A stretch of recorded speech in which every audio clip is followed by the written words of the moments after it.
Okay, पहला जो news है that is the CBI take over the probe into the doctor murder case. तो murder and rape case चल रहा है, तो उसको लेके अभी तो क्राइम न्यूज है तो इतना इंपॉर्टेंट नहीं है, तो we will not go into the detail of this. दूसरा केस जो चल रहा है कि बर्थ एंड जो डेथ का रजिस्ट्रेशन है उसमें ग्लिच है कई जगह पे, और डिजिटल है आजकल, सब कुछ डिजिटलाइज हो गया, तो अगर कहीं पे भी ग्लिच आ रहा है तो टोटल जो सिस्टम है वो डिसफंक्शनल हो जाए। जैसे ग्लिच का मतलब कि टेक्निकल इशू आ जाए, जैसे अभी मैं ये चला रहा हूँ और इस पे स्क्रीन ये मूव ही ना करे, जो रजिस्ट्रेशन है वो सही से डेटा वो लोग स्टोर नहीं कर पा रहे हैं। ग्लिच का मतलब होता है कि टेक्निकल प्रॉब्लम, कुछ इशू आ जाए, जैसे वीडियो में आवाज ना आए तो ग्लिच कहेंगे, वैसे उनके सिस्टम में टेक्निकल ग्लिच आ रहा है। क्लियर हो रहा है?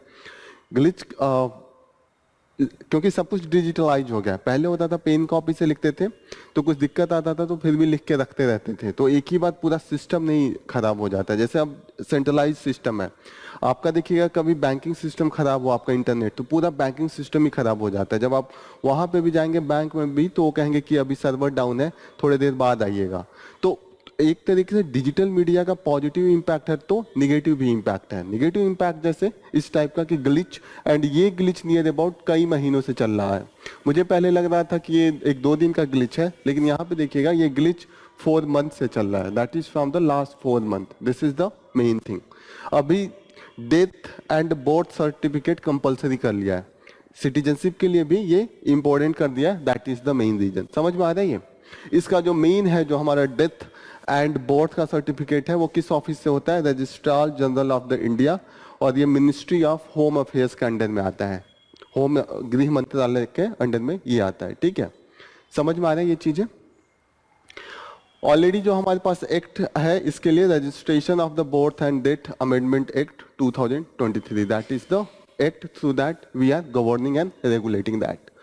ये पिक्चर दिख रहा है, ये इसको कहते हैं मलखांब स्किल, मतलब आप खंभे के थ्रू अपना स्किल दिखाते हैं। जैसे ये कई तरीके का होता है, इसमें हम ये कोशिश करते हैं कि हम हमारा मेंटल और हमारा जो स्ट्रेंथ है बॉडी का वो सब कुछ इसमें बैलेंस होके दिखे, that is the main thing.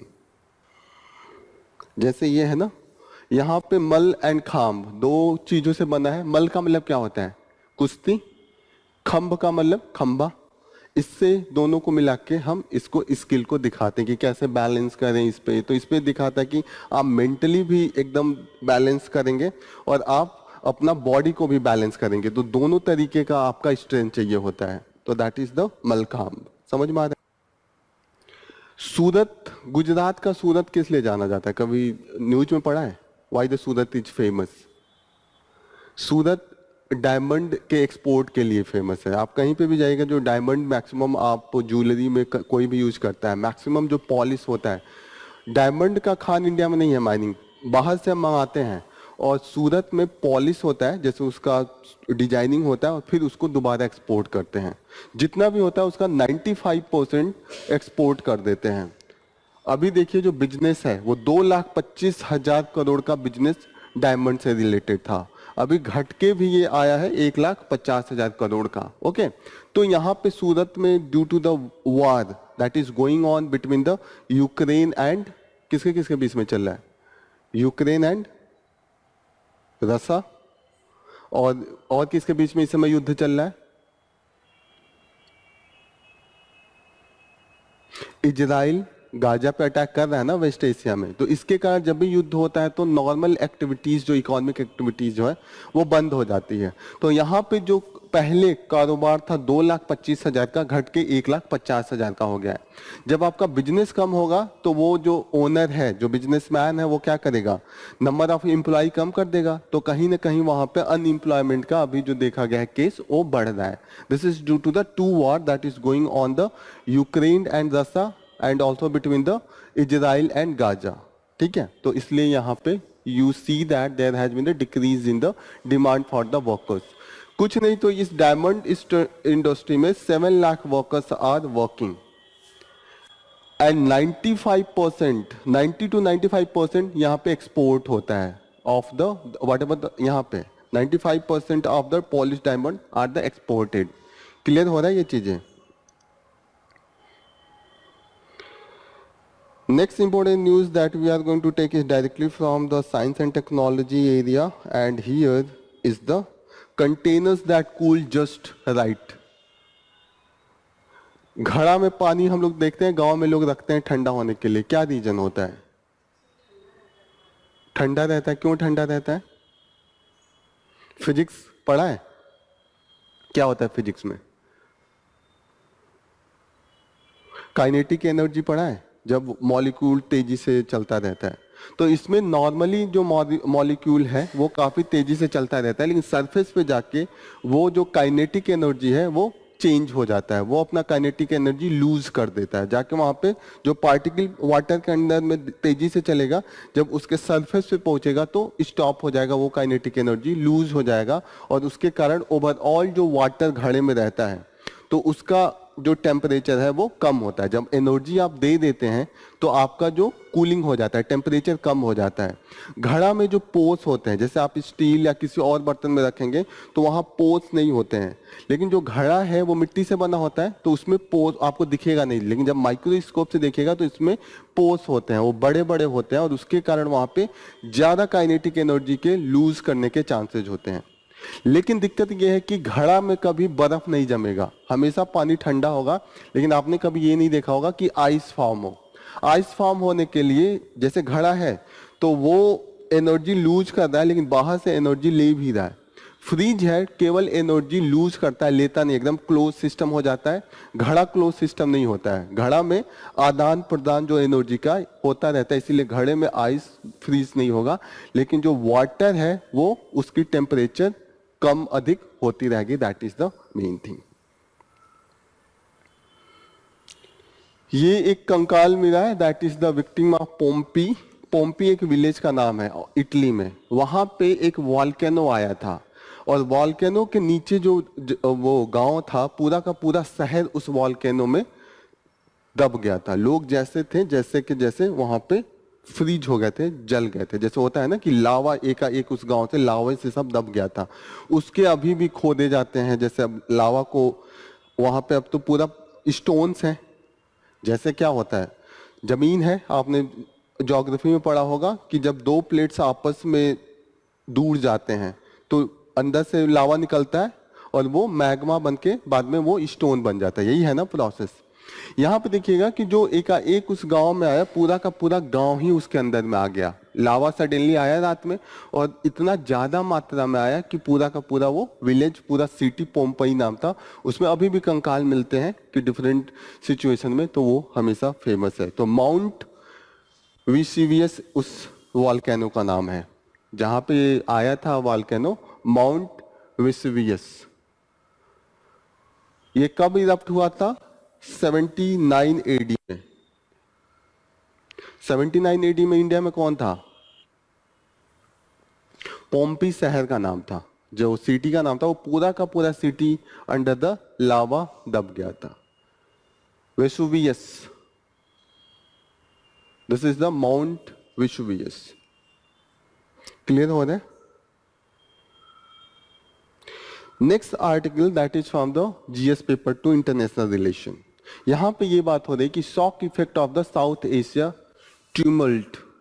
Tumult का मतलब क्या होता है? जो उठा पट्टा हो रही है। जैसे नहीं होता है कि साउथ एशिया में जितने भी कंट्रीज हैं वहां पे हम देख रहे हैं कि कुछ न कुछ डिस्टरबेंस है। आर यू गेटिंग ना? तो यहाँ पे साउथ एशिया में अभी हम देखते हैं कि जितने भी हमारे नेबरहुड हैं, एक बार मैप निकालिए, कौन कौन नेबर है हमारे। मैप नहीं लिया? एक मिनट में दिखाता हूँ। इंडिया के ये नेबर्स हैं। पहला पाकिस्तान, अफगानिस्तान, चाइना, भूटान, नेपाल, बांग्लादेश, मालदीव, यही है ना, श्रीलंका। हम देखेंगे कंटिन्यूअसली पाकिस्तान का हालत आप देख ही रहे हैं कि इमरान खान के खिलाफ तख्ता पलट हुआ, फिर आर्मी का पपेट रूल कर रहा है।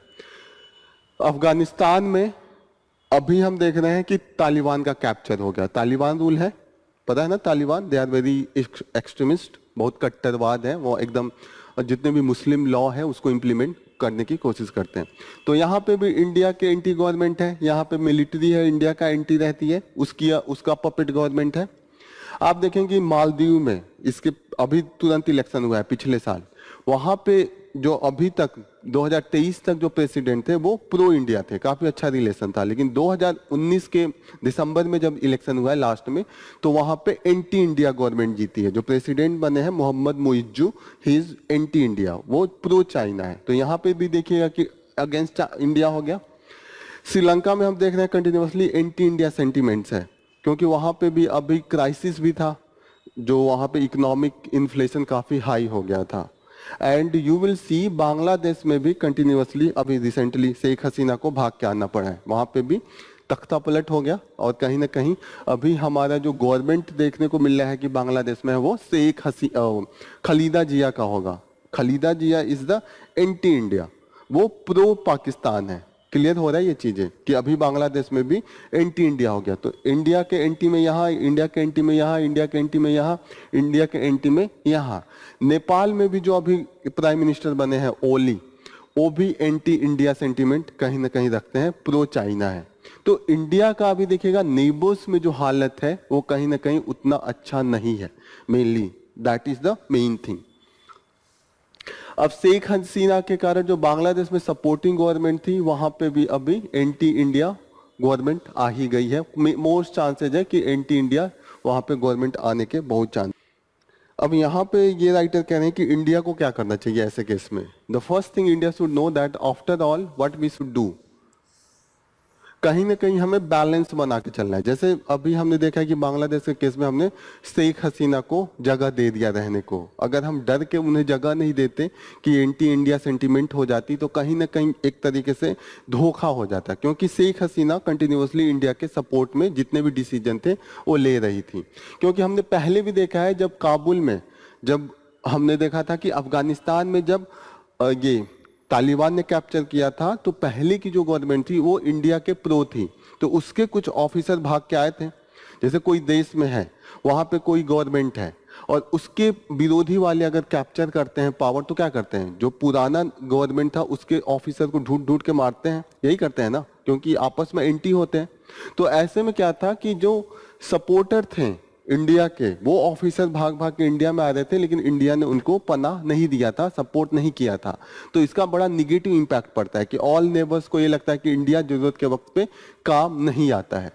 लेकिन इंडिया का भी है कि प्रैग्मेटिक होना भी इंपॉर्टेंट है, क्योंकि साथ साथ हमें वर्ल्ड लेवल पे भी दिखाना है कि इंडिया किसी के एंटी नहीं है, किसी के इंटरनल अफेयर में हस्तक्षेप नहीं करता। यही होता है ना, किसी भी देश का इंटरनल अफेयर्स वहाँ के लोग सॉल्व करेंगे ना, बाहरी कंट्रीज तो नहीं जाएगा इंटरफेयर करना, और ये अच्छा भी नहीं माना जाता है। क्लियर हो रहा है ये चीजें। तो इंडिया का ये रहता है कि कहीं ना कहीं हमें बैलेंस करना है। ये भी दिखाना है कि हम इंटरफेयर नहीं कर रहे हैं, लेकिन हमें ये भी दिखाना होता है कि कहीं ना कहीं अगर कुछ जरूरत पड़े हमारे सपोर्टर्स के, जो भी ऑफिसर हैं गवर्नमेंट है, उनको हम टाइम पे हेल्प करते हैं, तभी तो वो उनका गवर्नमेंट फिर वापस आएगा तो वो सपोर्ट करेंगे। ऐसा नहीं है कि साउथ एशिया में जो गवर्नमेंट चली जाती है वो कभी नहीं आती है, उनका बाद में वापस वो लोग गवर्नमेंट बनाते हैं। जैसा भी देखिएगा कि नवाज शरीफ, बीच में उनको निकाल दिया गया था पाकिस्तान से, वापस आके गवर्नमेंट बनाए।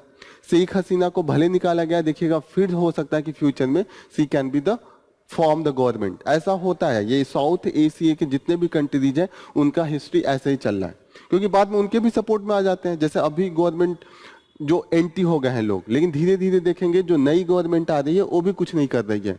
तो कहीं ना कहीं जो शेख हसीना के सपोर्टर हैं वो धीरे धीरे मेजोरिटी में आ जाएंगे। यही होता है ना। जैसे अभी एक नॉर्मल सिचुएशन लीजिए इंडिया में, कभी किसी की गवर्नमेंट आती है, कभी दूसरे की गवर्नमेंट आती है। यूपी में ही देख लीजिए, बसपा का गवर्नमेंट, फिर सपा का गवर्नमेंट, फिर बीजेपी का गवर्नमेंट। अब ऐसा थोड़ी कि बीजेपी का गवर्नमेंट हमेशा रहेगा, हो सकता है कि फ्यूचर में दोबारा सपा का गवर्नमेंट आ जाए। तो ऐसा सिचुएशन होना चाहिए। ये मत दिखाइए कि आप एक ही के सपोर्टर हैं। जैसे कोई आदमी है, अगर सिर्फ एक का सपोर्टर दिखाएगा तो क्या होगा, बाद में दूसरे का गवर्नमेंट आएगा वो उसका एंटी रहेगा। तो सबसे अच्छा स्ट्रेटेजी होता है आप ये दिखाइए कि हम सबके भले के लिए, हम उस देश के भले के लिए। जैसे है ना कि गवर्नमेंट कोई भी आए, हमें क्या, हमें अपने काम से मतलब रखना है। क्लियर हो रहा है ये। यहाँ पे वही बोला जा रहा है कि जो राइटर है वो बोल रहे हैं कि India should be pragmatic and beside that हमें ये भी दिखाना है कि जो हम रिलीजियस वे में डिसीजन न लें। फॉर एग्जाम्पल अभी हमने सिटीजनशिप अमेंडमेंट एक्ट लिया था। सिटीजनशिप अमेंडमेंट एक्ट क्या था? सिटीजनशिप अमेंडमेंट एक्ट में कल भी डिस्कस किया था थोड़ा सा। क्या डिस्कस किया था, भूल गए? कल हम लोग डिस्कस कर रहे थे citizenship amendment act 2019, citizenship amendment act 2019। और इसमें क्या मेन था कि दैट 3 कंट्रीज से कोई भी अगर परसिक्यूटेड सिटीजन है और वो इंडिया में आता है तो हम उसको, जो नेचुरलाइजेशन प्रोसेस से 11 ईयर्स का टाइम होता है, that we are going to reduce to the 5 years. कल मैंने बताया था ना कि सिटीजनशिप के कितने मेथड होते हैं, जैसे 1 बाय द बर्थ, दूसरा बाय डिसेंट, तीसरा याद नहीं है, लिखो लिखो फिर। पहला बाय बर्थ, दूसरा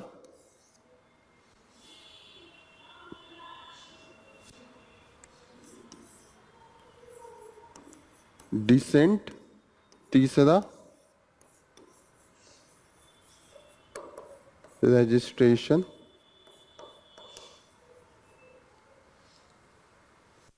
चौथा नेचुरलाइजेशन।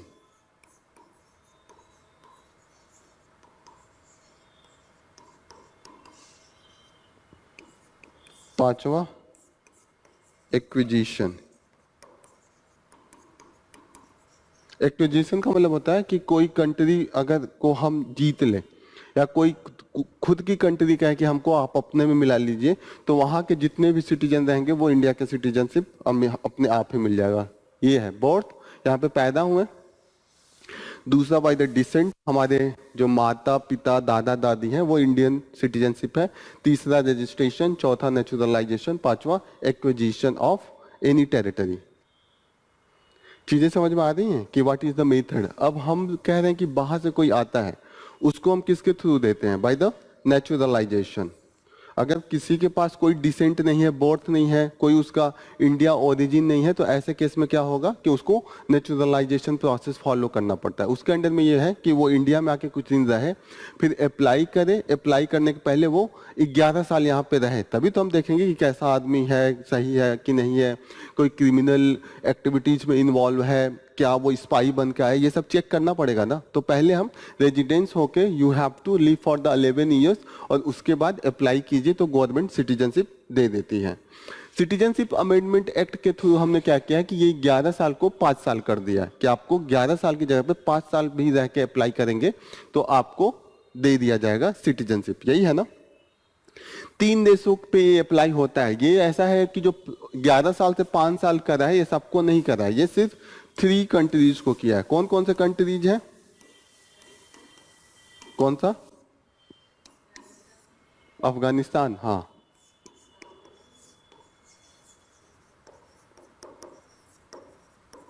दूसरा बांग्लादेश, तीसरा क्या है? पाकिस्तान। पाकिस्तान, अफगानिस्तान एंड बांग्लादेश। डिबेट इस बात के लिए चल रही थी, इसका विरोध इसलिए चल रहा था कि वहां पे हमने नॉन मुस्लिम को केवल देने की बात कही थी, मुस्लिम्स को एक्सक्लूड किया था। सिर्फ 6 रिलीजन को देने की बात कही थी। पहले थे Hindus, six, third Christian, fourth Jain and fifth, sixth and seventh Parsi, 6 Parsi. पहले फिर से बताता हूं, Hindus, Christian, Buddhist, Jain, Parsi and छठा कौन? हिंदूज, क्रिश्चियन, सिक्स बोल गया था। 6 हो गए, लिख लेते हैं नहीं तो कंफ्यूजन होगा। हिंदूज, दूसरा सिख, तीसरा क्रिश्चियन,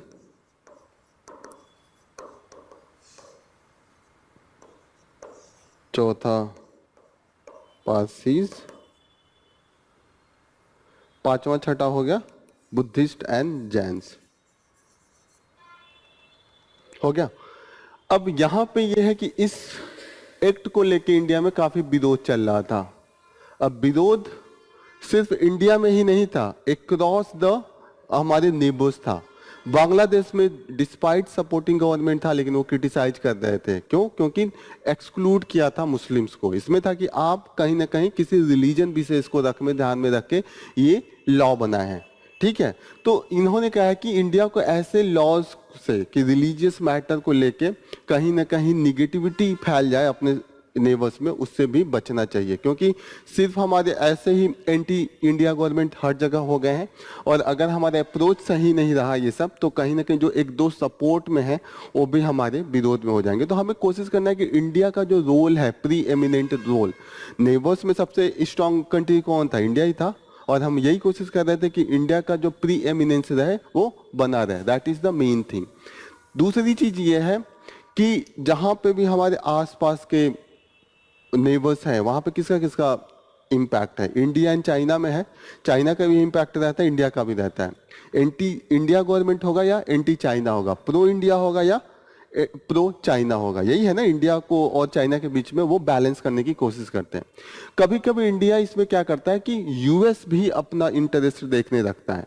अभी आप देखिएगा कि जो बांग्लादेश था, बांग्लादेश के गवर्नमेंट के खिलाफ यूएस काफी ज्यादा कैंपेन कर रहा था, कई सैंक्शन इंपोज किए, और खास उसका एम था कि मोहम्मद यूनुस जो है वो प्रो यूएस है, वो कहीं ना कहीं पावर में आ जाए।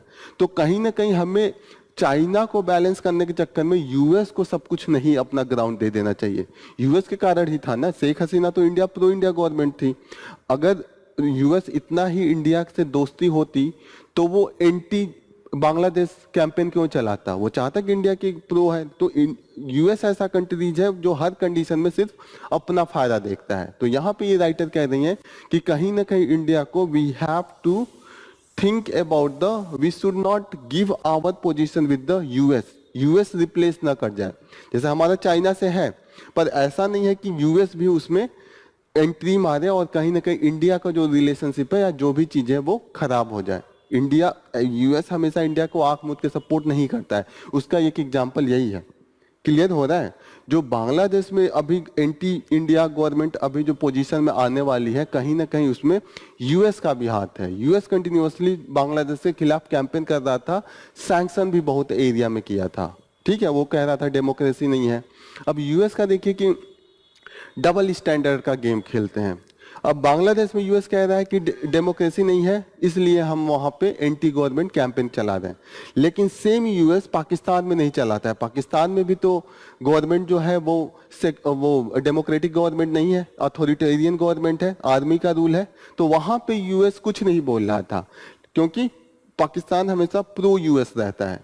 चीजें समझ में आ रही हैं कि यूएस डबल स्टैंडर्ड दिखाता है। यूएस को यहाँ फायदा है कि बांग्लादेश में शेख हसीना की गवर्नमेंट बाहर हो जाए। कहीं ना कहीं शेख हसीना का अच्छा रिलेशन चाइना से भी था। शेख हसीना ने बहुत बैलेंस करके चला था। ऐसा होता है ना, कभी कभी आप देखिए कोई इंसान हो, दो लोग आपस में दुश्मन हो, लेकिन दोनों से वो बना के रह लेते हैं अच्छे टर्म्स पे। लेकिन एक आदमी एक के साथ बनाएगा तो एक के साथ वो दुश्मनी स्टार्ट कर देता है। तो बांग्लादेश ऐसा नहीं था कि इंडिया चाइना में एक के साथ दोस्ती किया तो एक के साथ दुश्मनी कर लिया। बांग्लादेश शेख हसीना दोनों को बैलेंस करके बहुत अच्छे से चल रही थी।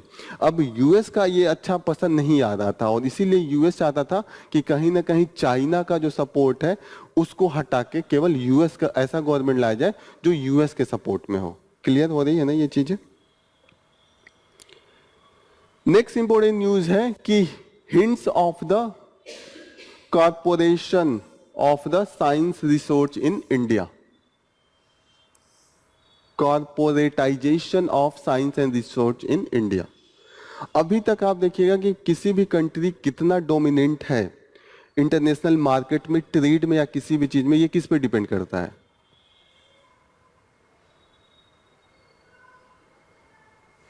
ट्रेड आपका स्ट्रांग हो, ये चीज किस पे डिपेंड करता है? नॉर्मल भी कोई शॉप का ट्रेड इज स्ट्रांग हो, वो किस पे डिपेंड करेगा? उसकी जो क्वालिटी है प्रोडक्ट की वो बहुत हाई क्वालिटी की होनी चाहिए। यही होता है ना, कहीं पे भी आप किस दुकान पे जाते हैं जिसकी क्वालिटी हाई हो, जहां पे ऐसा लगे कि आपका डिमांड फुलफिल हो रहा, स्टाइलिश हो, डिजाइन अच्छा हो, यही सब चीजें आप देखते हैं ना। और ये डिजाइन या क्वालिटी जो भी चीज है वो कैसे आएगी? टेक्नोलॉजी आपके पास हो, अच्छी अच्छी टेक्नोलॉजी हो, तभी तो आप हाई ग्रेड का मोबाइल, हाई ग्रेड का कैमरा, हाई ग्रेड का आप कार, हाई ग्रेड का बोर्ड, हाई ग्रेड का पेन, हाई ग्रेड का लैपटॉप कब बनाएंगे? जब आपकी टेक्नोलॉजी स्ट्रांग हो, सिंपल। अब किसी भी देश के पास टेक्नोलॉजी कब स्ट्रांग होगी?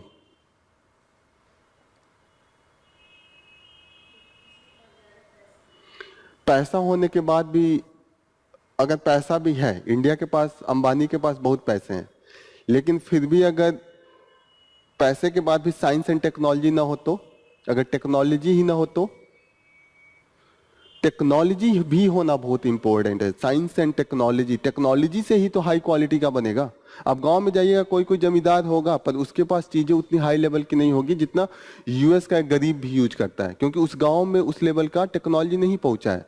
जैसे मानिए कोई दूर दराज का गांव है, वहां पे एक जमींदार के 1000 बीघा खेत है, ठीक है, लेकिन फिर भी वो देखिएगा कि वो लाइट उसके वहां नहीं रह रहा है, एसी नहीं चल पा रहा। क्यों? क्योंकि उस एरिया में उस लेवल का इलेक्ट्रिसिटी नहीं है। लेकिन आप यूएस में जाइए, गरीब से गरीब है, पैसा नहीं है, फिर भी वो एसी चला के रह रहा है, क्योंकि वहां पे टेक्नोलॉजी है, गवर्नमेंट सब कुछ सस्ता दे रही है। तो टेक्नोलॉजी बहुत इंपॉर्टेंट होता है, टेक्नोलॉजी रहेगा तभी तो लाइट आएगा। तो that's why the technology became very important for the any country. कोई भी कंट्री, जैसे यूरोप क्यों आगे है या यूएस क्यों आगे है, आप छोड़िए, आप जापान क्यों आगे हैं? क्योंकि साइंस एंड टेक्नोलॉजी में वो बहुत आगे हैं। That is the main reason ना। तो यहां पे देखिएगा कि इंडिया का साइंस एंड टेक्नोलॉजी में जो एक्सपेंडिचर है बहुत कम है as compare to the those countries of the developing countries. जैसे आप देखिए, जितने भी डेवलप्ड कंट्रीज हैं उनका जो साइंस एंड टेक्नोलॉजी पे खर्चा है 2 से 3%। अगर उनका जीडीपी 100 रुपए है तो वो 2 से 3 रुपए अपना साइंस एंड टेक पे खर्चा करते हैं।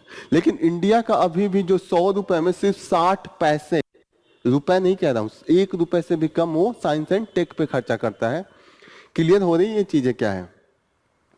तो डेवलपिंग कंट्रीज का ये इशू है कि साइंस एंड टेक्नोलॉजी पे जब कम खर्चा करेंगे तो साइंटिस्ट के पास पैसा होगा तभी तो वो रिसर्च करेगा, तभी तो नए टेक्नोलॉजी आएंगे। डेवलप्ड कंट्री में वो 100 रुपए में से 2-3 रुपए दे रहे हैं, पैसा ज्यादा है इसीलिए उनका रिसोर्स ज्यादा होता है, और रिसोर्स ज्यादा होगा तो न्यू टेक्नोलॉजी आएगा। लैब में भी तो बहुत पैसे की जरूरत होती है, एंड पैसे की जरूरत होगी, उसके बाद ही लगातार वो अगर करते रहें तब कुछ नया न्यू वैक्सीन बनाएंगे, नए टाइप का कैमरा बनाएंगे, नए टाइप का कार बनाएंगे। जैसे वही लोग तो सब कुछ नया बनाते हैं। आप कुछ भी यहाँ पे देखिए, इंडिया का कोई खोज है? लैपटॉप हो, बल्ब हो, एसी हो, सब तो बाहर से यूरोप या हम वहीं से खोज होता है, हम यहाँ पे उसका पेटेंट खरीद के सब कुछ यूज करते हैं। That is the main thing. Clear हो रही है ये चीजें?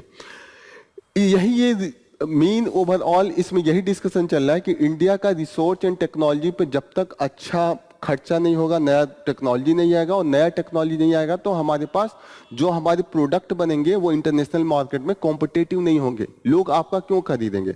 जब पूरे दुनिया में 6G अगर टेक्नोलॉजी चल रहा है, आप 3G लेके जाएं, 4G लेके जाएं तो कोई खरीदेगा? नहीं खरीदेगा ना, उनको तो न्यू टेक्नोलॉजी चाहिए। तो उसके लिए research and technology is very important. अब दिक्कत है कि इंडिया में रिसर्च एंड टेक्नोलॉजी में पैसे क्यों नहीं आ रहे हैं? जो पैसे 60 पैसे भी आ रहे हैं उसमें मैक्सिमम जो कंट्रीब्यूशन है वो गवर्नमेंट का है, प्राइवेट सेक्टर का कंट्रीब्यूशन बहुत कम है, 40% के आसपास है।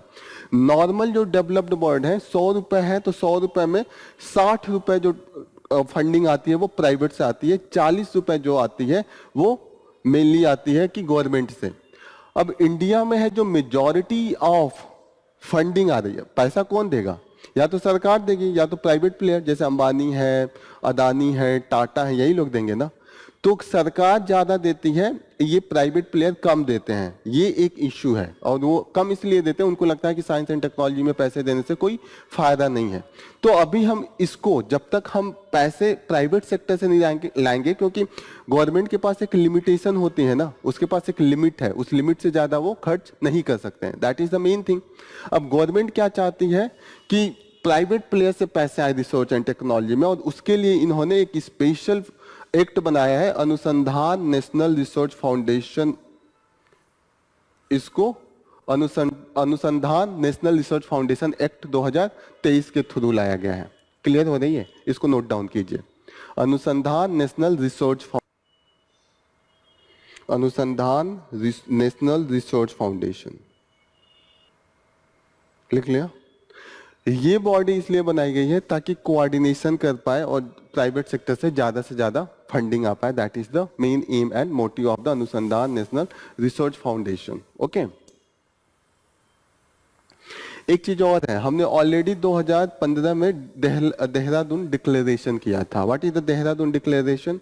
इस डिक्लेरेशन में हमने ये एम बनाया था कि we will have the more and more oriented toward the market patent as a mean of the self finance resource. Okay,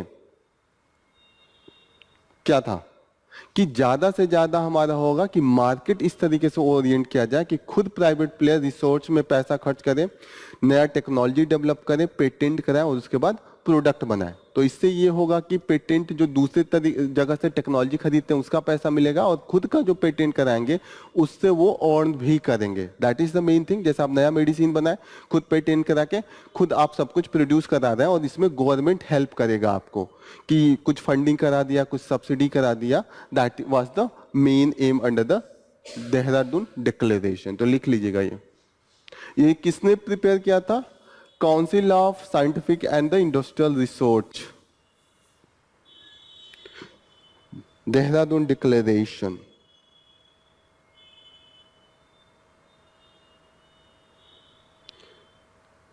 directors of the council of scientific and industrial research 2015। Clear? Overall क्या बताया, एक बार आप summary बता दीजिए, क्या समझा इससे? इसमें मैं क्या बताना चाहता था, ये आर्टिकल क्या बताना चाहता है?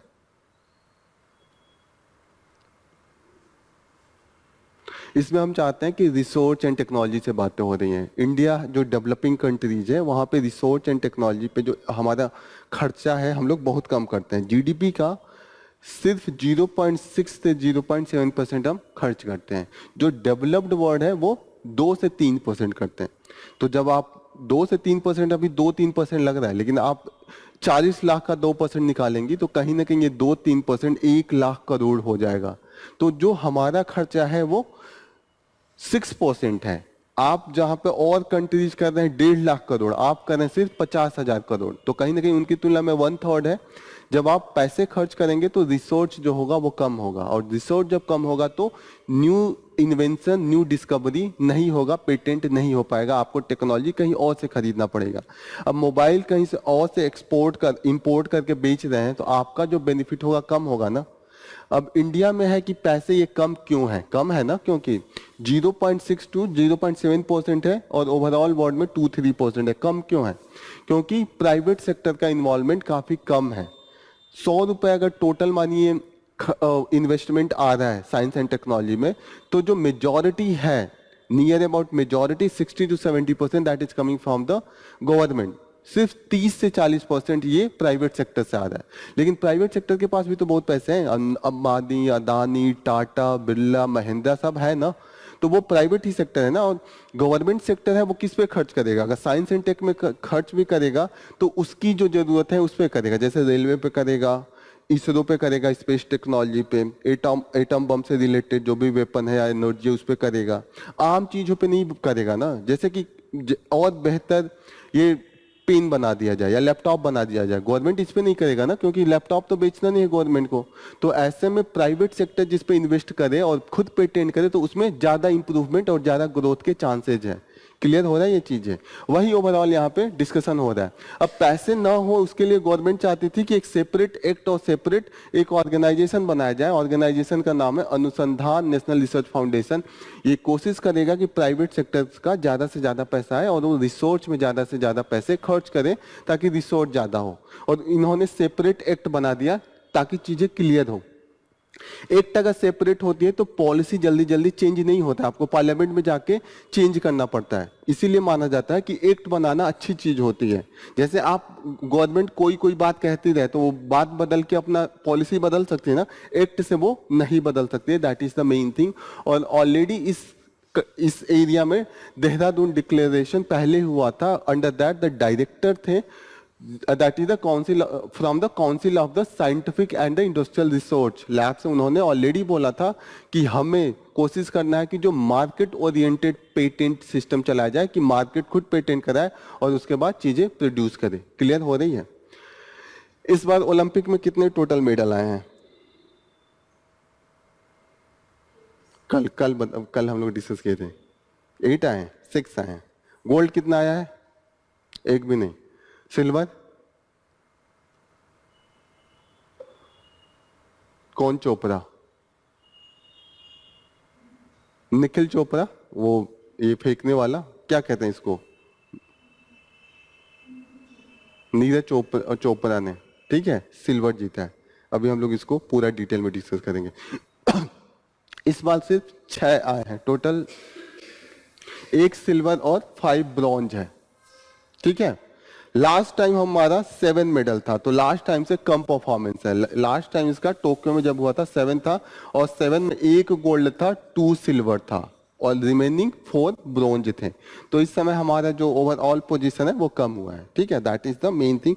यहाँ पे कह रहे हैं कि ओलंपिक में इस बार होप था कि ज्यादा से ज्यादा है, लेकिन चीजें सही से हमारी आउटपुट सही से आ नहीं पाया। कई रीजन थे, जैसे कि कई जगहों पे पॉलिटिकल टर्मोइल थोड़ा सा था, आपस में चीज़ें सही से हो नहीं पा रही थी, और पॉलिटिकल इंटरफेरेंस भी कहीं कहीं चीज़ें हो रही थी इस सब चीज़ों को लेके। यहाँ तक कि गवर्नमेंट खुद कह रही थी कि हम ज़्यादा इन्वेस्ट कर रहे हैं, हम पैसे ज़्यादा खर्च कर रहे हैं स्पोर्ट्स पर्सन पे, हम फैसिलिटी ज़्यादा दे रहे हैं, जिसके बावजूद भी जो हमें रिजल्ट मिलना चाहिए था वो नहीं मिला है। दैट इज द मेन अभी डिस्कशन चल रहा है।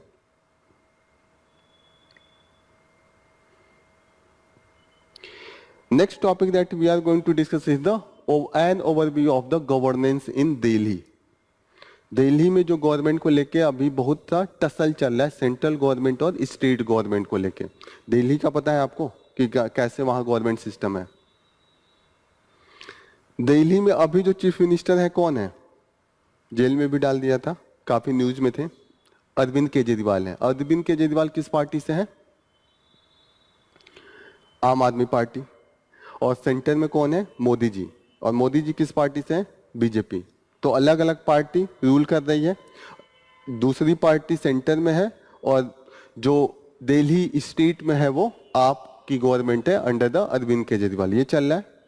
अब दिक्कत ये है कि जो दिल्ली है वो कैपिटल है और यूनियन टेरिटरीज है। States and union territories 2 unit में हमने बांटा है, 2 यूनिट में बांटा है, जैसे यूपी स्टेट है और दिल्ली यूनियन टेरिटरीज है। अब यहाँ पे हम मेन कोशिश करते हैं कि जो यूनियन टेरिटरीज हैं क्यों बनाते हैं, कुछ यूनिकनेस अगर एरिया का हो तो उसको हम यूनियन टेरिटरीज बना के रखते हैं। यूनिकनेस जैसे कि उसका बहुत सिग्निफिकेंस हो, कुछ इंपॉर्टेंस हो, या उसको लेकर लड़ाई चल रही हो। दिल्ली का ये यूनिकनेस है कि वो हमारा कैपिटल है, और कैपिटल होने के नाते जो विदेशों के बहुत सी एम्बेसी हैं, बाहर के लोग एम्बेसडर बन के आते हैं, तो वो सब दिल्ली में ही रहते हैं।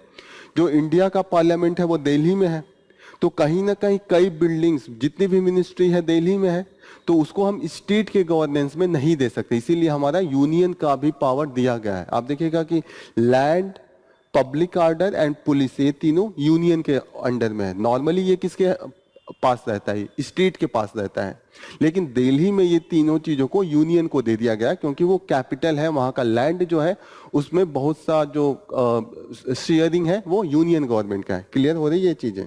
That is the main thing. तो यहाँ पे लेके ये चल रहा है कि वहां पे जब भी अगर स्टेट गवर्नमेंट में कोई और पार्टी आती है और यूनियन में कोई और पार्टी आती है, तो दोनों आपस में लड़ने लगते हैं पावर को लेके, क्योंकि उनका ऐसा पावर दिया गया शेयरिंग जिसमें थोड़ा सा कंफ्यूजन है।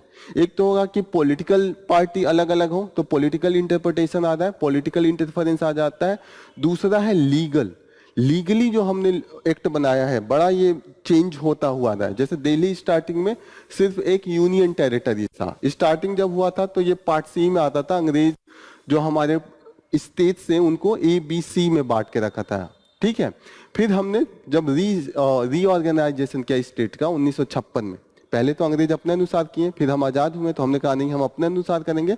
तो हमने जो स्टेट्स को, ये स्टेट्स पार्ट ए में आता है, स्टेट पार्ट बी में आता है, उसको हटा के हमने कहा कि सिर्फ 2 पार्ट में हम बांटेंगे, एक होगा स्टेट और दूसरा होगा यूनियन टेरिटरीज। स्टेट्स में अपना लोकल गवर्नमेंट होगा, लेकिन यूनियन टेरिटरीज डायरेक्ट जो गवर्नेंस होगा वो यूनियन सेंट्रल गवर्नमेंट करेगा। समझ में आया? ये 2 पार्ट में बांट दिया।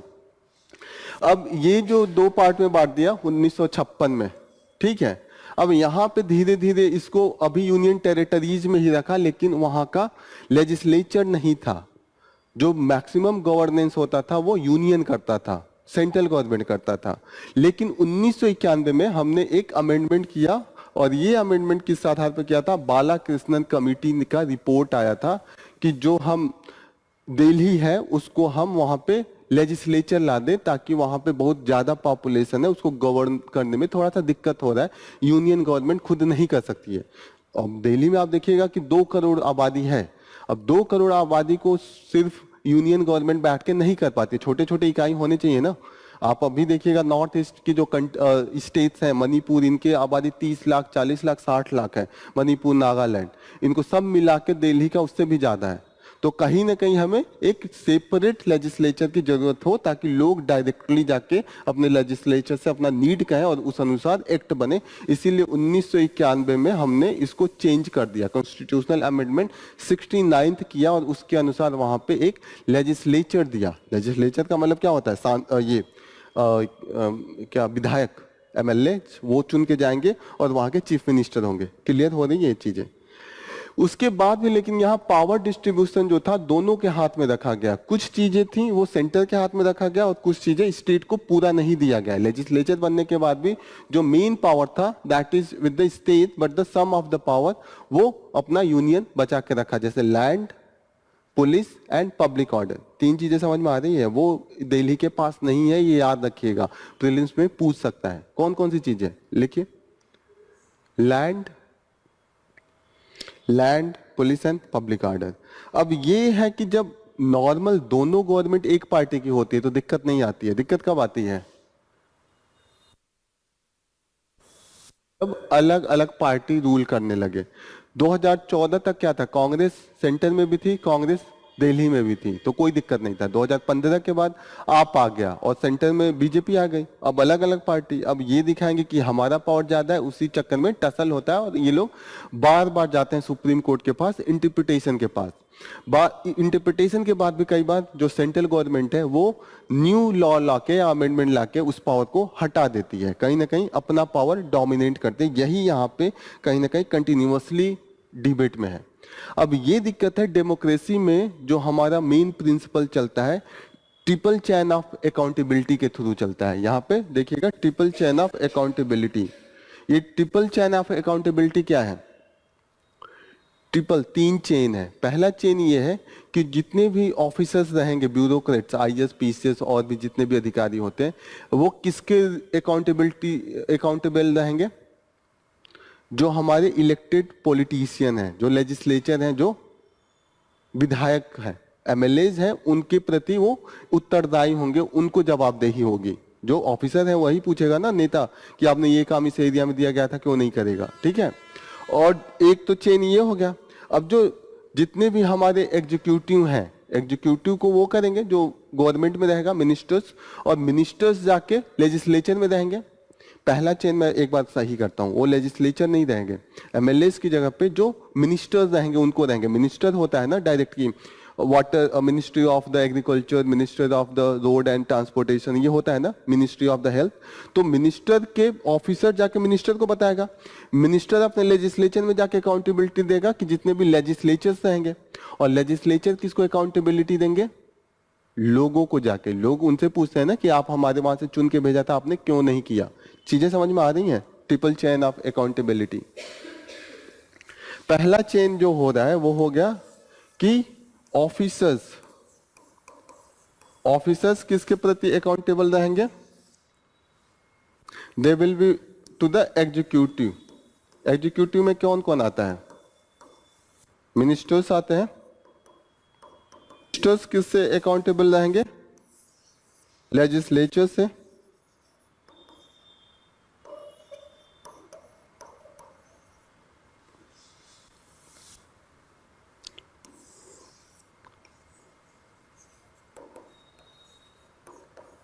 और लेजिस्लेचर्स किससे अकाउंटेबल रहेंगे? पीपल से। Public, peoples. समझ में आ गया कहां अकाउंटेबिलिटी चल रही है? Triple chain of accountability. Clear? अब यहां पे ये है, इन्होंने कंपेयर किया कि ऐसा सिस्टम सिर्फ इंडिया में ही नहीं है जो टसल या जो कैपिटल को कैसे हम लोग मैनेज करते हैं। फॉर एग्जाम्पल जैसे इंडिया का न्यू दिल्ली का देखें, इंडिया का कैपिटल क्या है? न्यू दिल्ली है। दिल्ली बहुत बड़ा एरिया है, जो ओवरऑल दिल्ली है उसको कहते हैं national capital territory of Delhi. तो इसका एरिया है 1450 स्क्वायर किलोमीटर। 1450 स्क्वायर किलोमीटर, उसमें गांव वाले भी एरिया आते हैं, लेकिन न्यू दिल्ली हमारा कैपिटल है। दिल्ली कैपिटल नहीं है, न्यू दिल्ली है। न्यू दिल्ली में सिर्फ वो एरिया आते हैं जहां पे मेन गवर्नमेंट की ऑफिस है, पार्लियामेंट है, ये सब है, और उसका एरिया सिर्फ 50 स्क्वायर किलोमीटर है। तो यहाँ पे ये हो सकता है, ये राइटर बोल रहे हैं कि जो पावर हम डिस्ट्रीब्यूशन किए पूरे दिल्ली का पावर यूनियन को देने के बजाय हम जो 50 किलोमीटर वाला एरिया है वो यूनियन को दे दें, और जो बचे 50 की जगह पे 100 150 दे दें, लेकिन जो बचा 1200-1300 स्क्वायर किलोमीटर वाला एरिया है वो हम स्टेट गवर्नमेंट प्रॉपर तरीके से बना के उसको पावर दे दें। यूनियन गवर्नमेंट को वही दिक्कत है ना, जहाँ पे उनकी बिल्डिंग्स है, जहाँ पे एम्बेसडर आते हैं, जहाँ पे पार्लियामेंट है, जहाँ पे मिनिस्टर रहते हैं, वही तो वहां पे तो वो ले सकते हैं अलग उसका पावर। वो तो 150 स्क्वायर किलोमीटर में भी हो सकता है। जैसे इन्होंने एग्जांपल दिया है कि जो यूएस में है, यूएस का कैपिटल क्या है? What is the capital of the US? Washington DC है डिस्ट्रिक्ट कैपिटल। यूएस का कैपिटल वॉशिंगटन डीसी है, और इसका जो एरिया है वो 177 स्क्वायर किलोमीटर है। ठीक है, तो यहां पे पावर वहां पे मेन यूनियन का है, और बाकी जो एरिया है वहां पे अपना स्टेट का पावर है। सेम ऐसा इंडिया में भी कर सकते हैं। इससे ये होगा कि जो लोगों का, जैसे लोग वोट देते हैं, लोग वोट देके अरविंद केजरीवाल को बनाए, लेकिन अरविंद केजरीवाल के पास पावर ही नहीं रहे, तो लोग किससे पूछेंगे? यूनियन गवर्नमेंट तो वोट मांगने आएगी नहीं, लेकिन पावर तो उसके पास है। और जो पावर जिसके पास है वो वोट नहीं मांगने आता है, और जो वोट मांगने आता है उसके पास पावर नहीं है, तो लोगों को घाटा होता है ना। जैसे अभी हमने देखा कि कुछ बच्चे हैं डूब गए थे, तो कहीं ना कहीं वहां का सीवेज सिस्टम सही नहीं था, तभी तो वहां पे लीक हुआ, वहां पे ब्रेक हुआ, और उसके कारण फ्लड आ गया। ऐसा हम देख रहे हैं कि कई जगहों पे इलेक्ट्रिसिटी के कारण झटका लग रहा है, उसके कारण डेथ हुई है स्टूडेंट्स का। तो उसकी रिस्पॉन्सिबिलिटी जब पूछने जाते हैं केजरीवाल से, तो केजरीवाल कहते हैं कि पावर तो सब यूनियन लेके रखा है।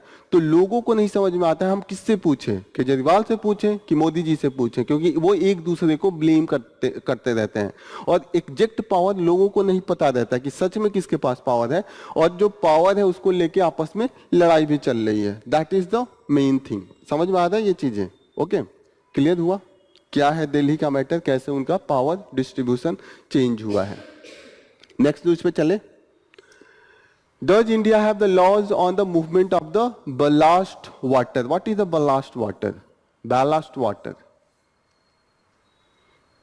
जैसे मानिए शिप आता है, बड़े बड़े शिप से हमारा जो ट्रेड होता है वो मैक्सिमम शिप से आता है। बड़े बड़े शिप आते हैं और इसमें हम सामान रख के लाते हैं। जब मानिए नाव पे सामान रखेंगे तो वो ज्यादा अंदर डूब जाएगा, हो जाएगा ना, पानी में वो ज्यादा रहेगा। जब सामान उतार देंगे तो ऊपर आ जाएगा। हर शिप को अच्छे से चलने के लिए, सेफ्टी मेजर के लिए, डूबे नहीं, उतना फिक्स पहले से होता है कि इतना पोर्शन इसका वाटर में डूबना चाहिए, होगा।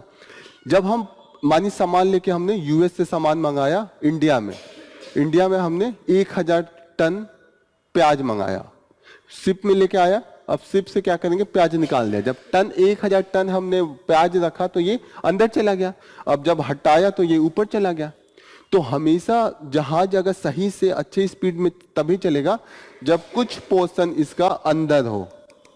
अब ऐसे कंडीशन में जब हम सामान अनलोड कर लेते हैं, टेक द वाटर, पानी है गर्म, warm water, you can take the warm water. हो गया, नॉर्मल हो गया। हम लोग पढ़ रहे थे what we were studying the को शिप आता है, सामान रख के हम लाए, और सामान निकालने के बाद जो भार होता है वो हटते ही शिप का जो पानी के ऊपर आने लगता है, होता है ना नॉर्मल। आप भी देखते होंगे कि कोई आप कटोरा पानी में रखिए, पानी में डालिए, फिर उसमें थोड़ा सामान डालिए तो वो थोड़ा अंदर ज़्यादा डूब जाएगा। जब आप वो बाहर निकालेंगे तो फिर वो ऊपर आ जाता है, यही सिस्टम है। तो अब जब ऊपर आ जाएगा तो हर शिप के लिए एक कंडीशन होता है कि इतना अगर डूबेगा तभी ये अच्छे से शिप चलेगा, सेफ रहेगा, वरना शिप के पलटने के चांसेस होते हैं, सही से चलता नहीं, स्पीड नहीं पकड़ता है। तो वो क्या करते हैं, शिप जैसे आए यहाँ पे, जब सामान अनलोड किया तो वेट कम हो गया तो वो ऊपर उठ जाएगा। तो उसके लिए क्या करते हैं, वो हर शिप में अंदर टैंक बना के रखते हैं, उसमें पानी भर लेते हैं। पानी भर लेंगे ताकि कि उसमें वेट बढ़ जाए शिप का और वो थोड़ा सा अंदर डूबने लगे। That is the main case. Okay, clear हो रहा है? तो ऐसे केस में क्या होगा, पानी अंदर डूबा, अब पानी अंदर जब लेते हैं इसी को हम बलास्ट वाटर कहते हैं। ballast water क्लियर हो रहा है, what is the ballast water? This is the water that we take from the outside.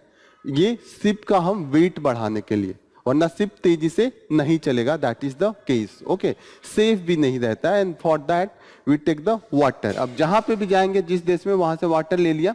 जैसे हम यूएस से कुछ मंगा रहे हैं, यूएस से हमने मानिए क्या मंगाया, वहां से कीवी मंगाया, जो हमारा खाने का होता है, वो हमने 100 टन मंगा लिया। 100 टन मंगाया, यहाँ भर के आया, जब कीवी हमने यहाँ पे अनलोड कर दिया तो वेट कम हो जाएगा, शिप ऊपर चला जाएगा।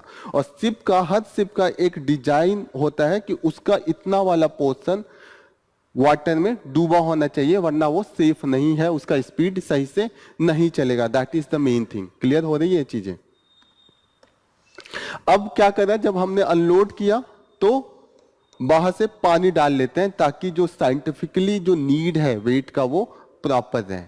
अब हम जब पानी वहां से जिस कोस्ट पे डालें इंडिया का, तो हर एक कोस्ट पे डिफरेंट कंट्रीज का कंपोजिशन अलग अलग होता है। कहीं वार्म वाटर होगा, कहीं पे कोल्ड वाटर होगा, कहीं पे कंडीशन क्लाइमेटिक अलग अलग होता है, कहीं पे भी जैसे इक्वेटोरियल क्लाइमेट हो गया, ट्रॉपिकल क्लाइमेट हो गया ना, स्पीसीज अलग अलग होते हैं, वो स्पीसीज दूसरी जगह पे नहीं मिलेंगे। अब मानिए यहाँ पे मैंने पानी भर लिया और वो स्पीसीज यहाँ पे आ गए जो इंडिया के कोस्ट पे है, ठीक है। अब ये शिप वापस यूएस जाएगा, यूएस से जब वापस उसको सामान रखना होगा तो क्या करेगा, ये पानी निकाल देगा और वापस सामान भर लेगा, क्योंकि अब सामान वो लोड करने के बाद भी वाटर रहेगा तो एक्स्ट्रा चीजें, एक्स्ट्रा जगह लेगा और एक्स्ट्रा वेट हो जाएगा। एक ज्यादा वेट भी तो नहीं होना चाहिए, नहीं तो डूब जाएगा ना। तो अगर वाटर नहीं निकालेंगे तो क्वांटिटी ऑफ जो लोडिंग होगी वो कम हो जाएगी। क्लियर हो रही है ये चीजें, कैसे शिप का वो करता है। बलास्ट वाटर यही होता है, जो वाटर हम अंदर रख रहे हैं for the maintaining the balancing the weight of the ship. यही यहाँ पे डिस्कस हो रहा है इस आर्टिकल में कि बलास्ट वाटर समझ में आ रहा है अभी तक? बलास्ट वाटर के बाद मेन दिक्कत है कि जब हम पानी किसी भी जगह पे भरते हैं तो वहां पे उस एरिया में जो स्पीसीज रहते होंगे, different type of the fish, shrimp, prawn होता है ना, कोरल्स हर एक एरिया में होते हैं, वो क्या करेगा, वो एंट्री ले लेगा उस बलास्ट वाटर में, अंदर चला जाएगा। अब वो जब यूएस में जाएगा तो यूएस में निकालेगा, क्योंकि दोबारा लोडिंग करनी है, तो वो यूएस के कोस्ट पे वो फिशेज जाएंगी, जो इंडिया के कोस्ट पे रहती थी वो वहां पे चली गई। अब कुछ कुछ स्पीसीज ऐसे होते हैं मछली के जो काफी ज्यादा सर्वाइवल कंडीशन हाई होता है, और वो इतना सर्वाइव करते हैं कि वहां की जो मछलियां होती है उनका खाना वो खाने लगती हैं। जैसे होगा ना, जैसे कि असम में बिहार के लोगों का क्यों विरोध हो रहा है, उनको लग रहा है कि जॉब वहां के लोगों को ले रहा है, हम लोग जी ही नहीं पा रहे, यही होता है ना। तो ऐसे भी स्पीसीज में भी होता है। स्पीसीज में क्या है कि यहाँ की स्पीसीज वहां चली गई, और यहाँ की कुछ स्पीसीज ऐसी होंगी जो वार्म वाटर में भी रह ले, कोल्ड वाटर में भी रह ले, जो सॉल्ट वाटर में भी रह ले, फ्रेश वाटर में भी रह ले, ऐसा कंडीशन होगा, और वो उसका सर्वाइवल ज्यादा हो जाएगा। वो जो लोकल स्पीसीज होंगे उनको रिप्लेस कर देंगे। इंडिया के कोस्ट में ऐसा देखा गया है कि जब यहाँ पे ब्लास्ट वाटर अनलोड किया गया तो यहाँ पे इन्वेसिव मसल्स एक तरीके का स्पीसीज होता है। ओके, एक बार दिखाता हूँ क्या है ये, यहाँ पे इसका पिक्चर है। ये जो स्पीसीज है इसका साइंटिफिक नेम है मिटेला स्ट्रिगाटा।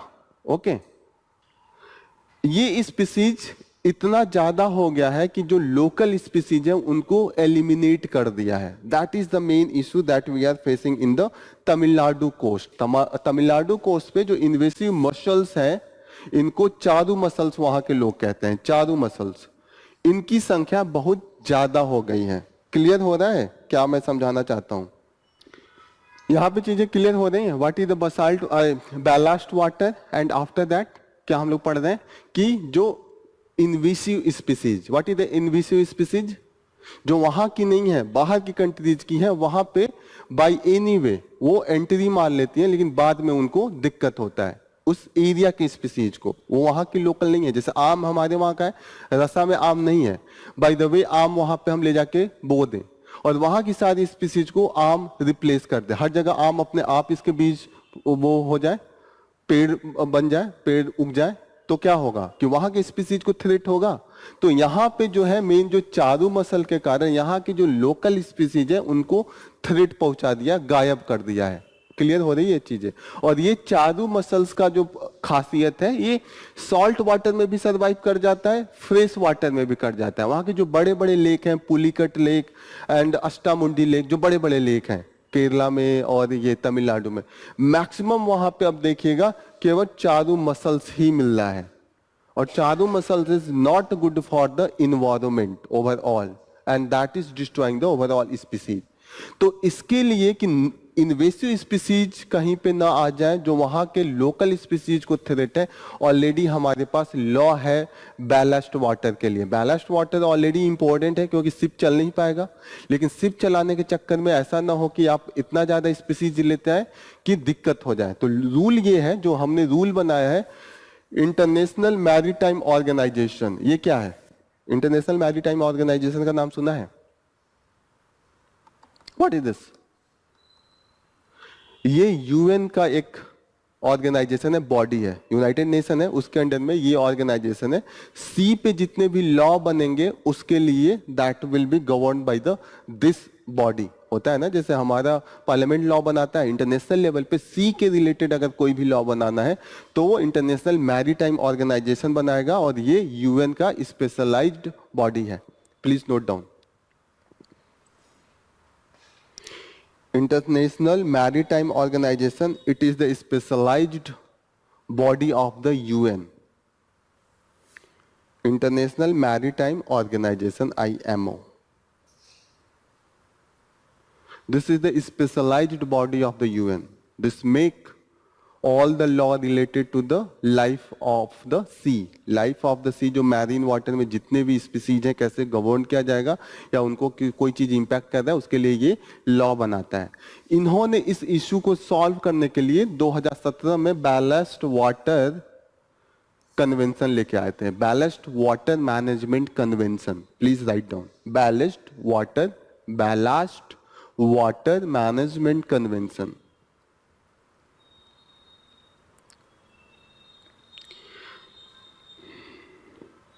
इन्होंने रूल बनाया कि कोई भी अगर शिप आता है तो वो पूरा का पूरा वाटर वहां पे रिप्लेस नहीं करेगा। उसके जितने भी ऑर्गेनिज्म जो बाहर से आए हैं उनको केमिकल का यूज करके उनको एलिमिनेट कर देगा, मर जाए या तो। और दूसरा चीज इन्होंने कहा कि सी वाटर पे जब आप बैलेस्ट वाटर लेके जाएंगे तो बैलेस्ट वाटर को आप उस सी के बीचों बीच समंदर में निकाल के वापस करेंगे। ये लॉ बना है। आप किसी भी कोस्ट पे जाके नहीं करेंगे, वो जाके एकदम ओशियन के बीच में इन्होंने कहा कि they should middle of the ocean route में जब होगा तब आप लोडिंग अनलोडिंग कीजिए। मेन चीज ये है, अगर आप लोड भी कर रहे हैं तो अनलोड करने के पहले आप कहीं पे जाके कुछ पोर्शन कर दीजिए और कुछ पोर्शन आप बाद में करेंगे। मोइनली जहां पे ऑर्गेनिज्म रुक जाते हैं, होता है ना, आप पानी जैसे होता है, पानी का ऊपर तो केवल पानी रहेगा, नीचे ऑर्गेनिज्म है, कहीं ना कहीं आप उसको छान के ले जाके ऐसे जगह पे डालिए कि किसी कोस्ट पे उसका इम्पैक्ट ना पड़े।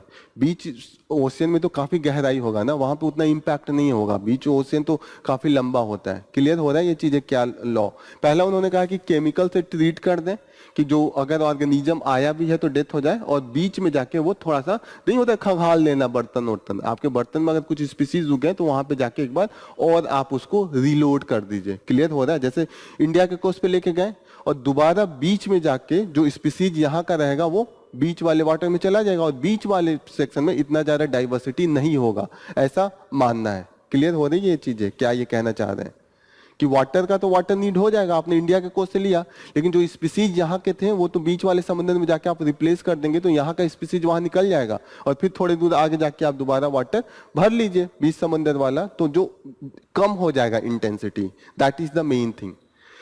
अब इन्होंने जो कन्वेंशन बनाया है वो नियर अबाउट 97 कंट्रीज ने साइन किया है, इंप्लीमेंट किया है। कि थोड़ा भी अगर आप ये फॉलो नहीं करेंगे तो पेनाल्टी और डिफरेंट प्रोविजन है वो ये लगाते हैं। इंडिया इसको साइन नहीं किया है, इंडिया में ये रूल अप्लाई नहीं होता है, क्योंकि इंडिया को लगा कि इंडियन शिप्स का कॉस्ट बढ़ जाएगा, अलग से आप केमिकल लगाइए तो हम अभी डेवलपिंग कंट्रीज हैं तो उतना नहीं एफोर्ड कर पाएंगे। होता है ना, गरीब आदमी के ऊपर आप 10 चीज बना लीजिए कि आप घर बनवाइए, तो गरीब आदमी घर नहीं बनवा पा रहा है, अब घर बनवाने के लिए आप ये कहिए कि अंडरग्राउंड पार्किंग बनवाइए, 10 चीजें बनवा कर दीजिएगा तो वो डेवलप कर पाएगा? नहीं कर पाएगा ना। तो इसीलिए इंडिया ने ये साइन नहीं किया है। क्लियर हो रही है ये चीजें?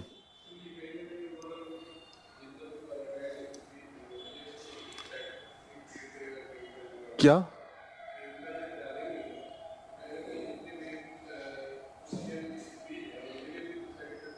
हाँ, उसका तो साइड इफेक्ट आएगा ही, लेकिन वो एक क्वांटिटी के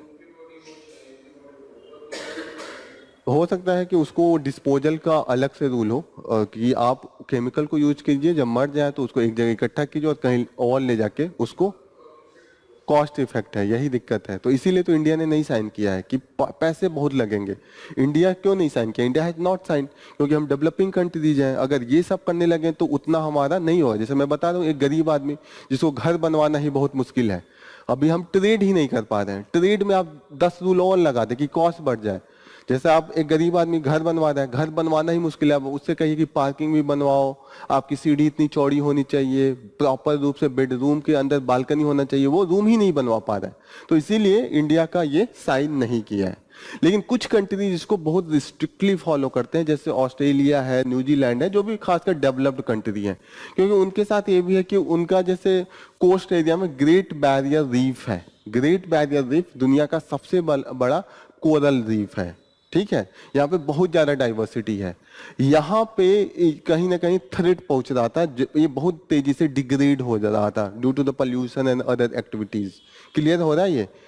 ग्रेट बैरियर रीफ ये कहाँ पे? ऑस्ट्रेलिया के कोस्ट पे है, and there has been lot of diversity, और डिग्रेडेशन के कारण हम देख रहे थे कि ऑस्ट्रेलिया और न्यूजीलैंड इस रूल को बहुत स्ट्रिक्टली इंप्लीमेंट करवाते हैं, और किसी भी शिप को एंट्री नहीं करने देते हैं जब तक ये सब बल्लास्ट वाटर का ये सारे रूल फॉलो ना करे। वो प्रॉपर तरीके से चेक करते हैं हो रहा है नहीं हो रहा है, that is all the thing. Clear हो रहा है? बल्लास्ट वाटर क्यों है, ये स्पीसीज का नाम, ठीक है, और व्हाई दिस इज इंपॉर्टेंट, ये सब चीज।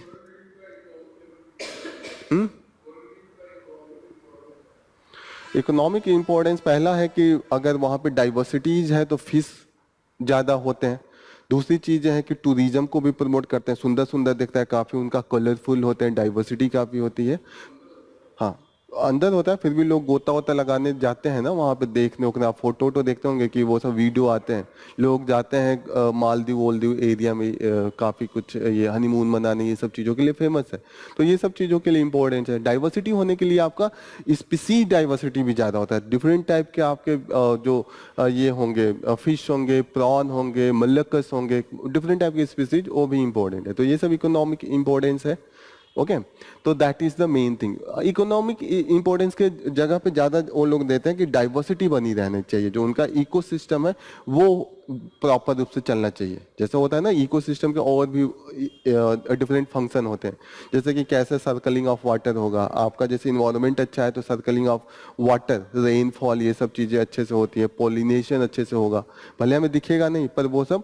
जैसे आप कहें कि बटरफ्लाई से क्या फायदा है, लेकिन बटरफ्लाई या जितने भी ये सब होते हैं उनके कारण पोलिनेशन ये सब चीजें होने लगती हैं, तो कहीं ना कहीं इकोनॉमिक बेनिफिट लॉन्ग टर्म पे दिखता है।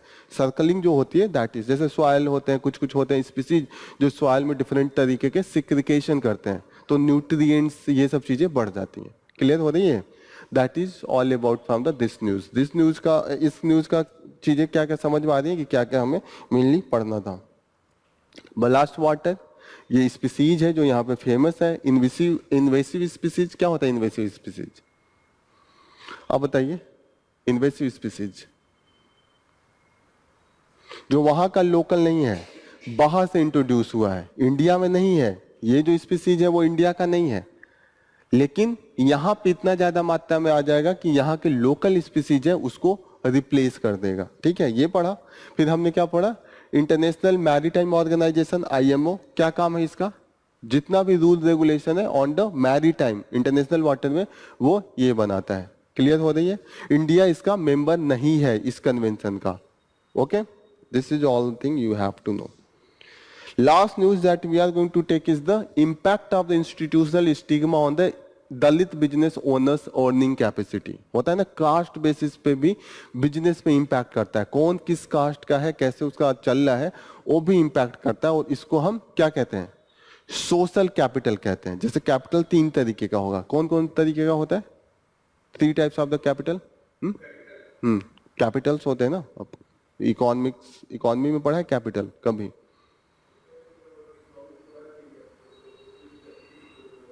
अच्छा, वो नहीं. कैपिटल होता है 3 तरीके का. पहला कैपिटल होगा वो इकोनॉमिक कैपिटल. जैसे कि इकोनॉमिक कैपिटल में क्या क्या आता है? इकोनॉमिक कैपिटल में हो जाएगा कि जमीन, मशीन, ये सब इकोनॉमिक कैपिटल होगा. जो एसेट होते हैं, जो आपको दिखेगा कि ये इससे इससे होगा. जैसे यहाँ का इकोनॉमिक कैपिटल क्या है? ये कैमरा है, ये बोर्ड है, मेरा लैपटॉप है, ये क्लासरूम के चेयर्स हैं, यही है ना जो एसेट है यहाँ के. ये हो गया. दूसरा क्या होगा? Cultural capital. कल्चरल कैपिटल में क्या आएगा? जैसे मैं पढ़ा रहा हूं, मेरा एजुकेशन कितना है, उसका तो इंपैक्ट पड़ रहा है ना overall quality of the education का, जो इस बिजनेस का चलेगा कि that will depend upon my education. ये सब चीजें हो गई. थर्ड होता है social capital. What is the social capital?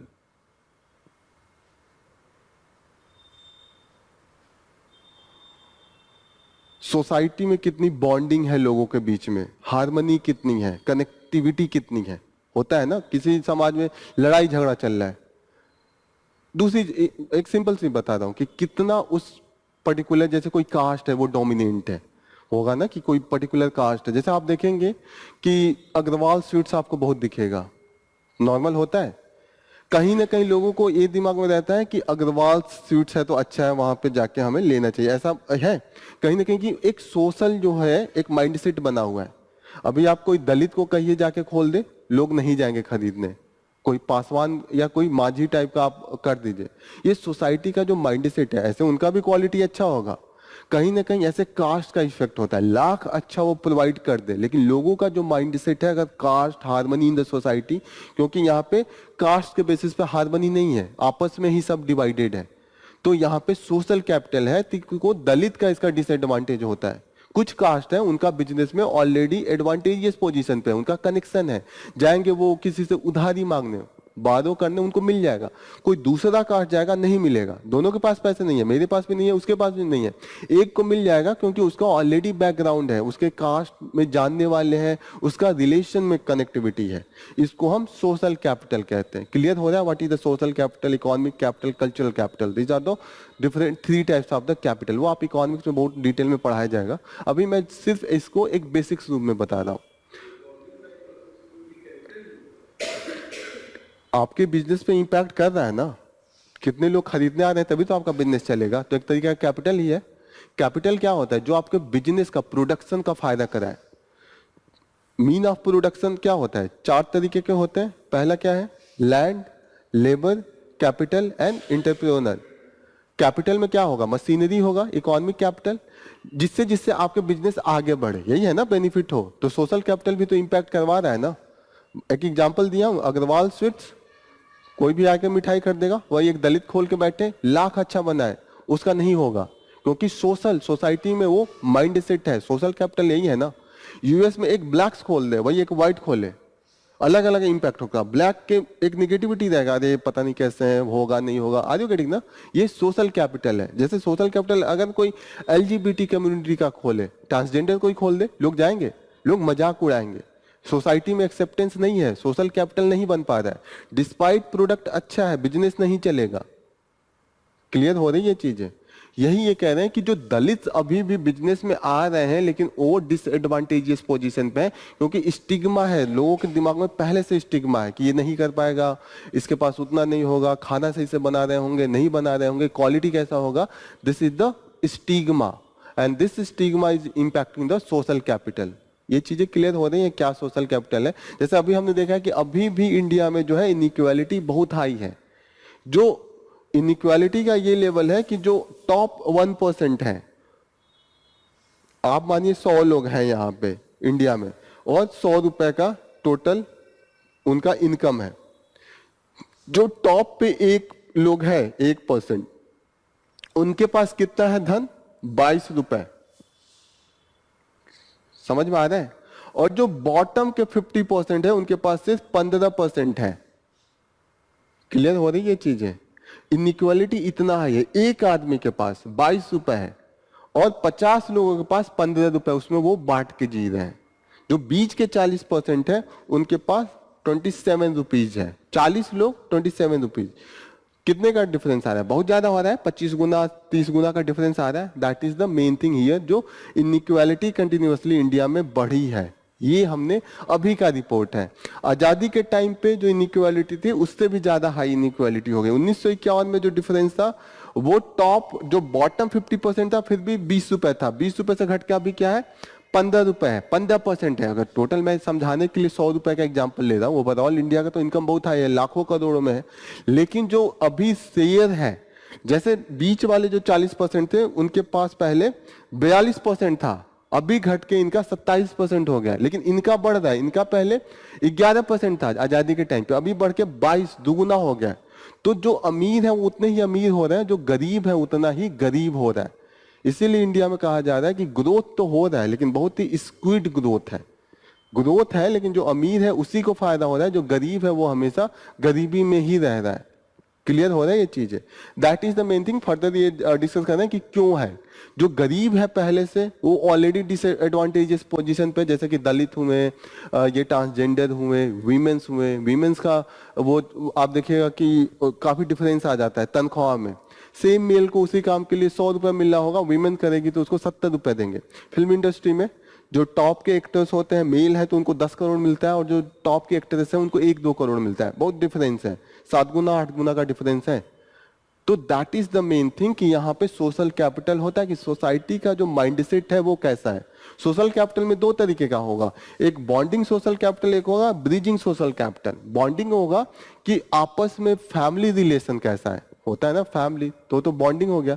लेकिन ब्रिजिंग हो गया across the caste, across the अलग अलग सोसाइटी में जो और ग्रुप है उनसे कैसा है, that is the bridging social capital. और जो डिसएडवांटेजियस लोग हैं, दलित, वुमेन्स, ट्रांसजेंडर, उनका जो ब्रिजिंग सोशल कैपिटल है वो कम है। That is the main thing. Overall ये डिस्कशन यही हो रहा है कि दलित बिजनेस ओनर अभी भी सेम उतना ही पैसा लगा के कम उनके बिजनेस चलने के चांसेस है as compare to the other group. This is the all about. Clear हो रहा है? This is all about from the today's news article. हमने 2-3 टॉपिक है जो काफी इंपॉर्टेंट है वो डिस्कस किया, जैसे बलास्ट वाटर वाला है ये हो गया, और इंडिया का जो आसपास का रिलेशनशिप है, तीनों editorial they are very important. This is all about from the today's news. We will conclude our session here. Thank you for joining the session. All the best. ठीक है, कोई डाउट? समझ में आ रहा था चीजें?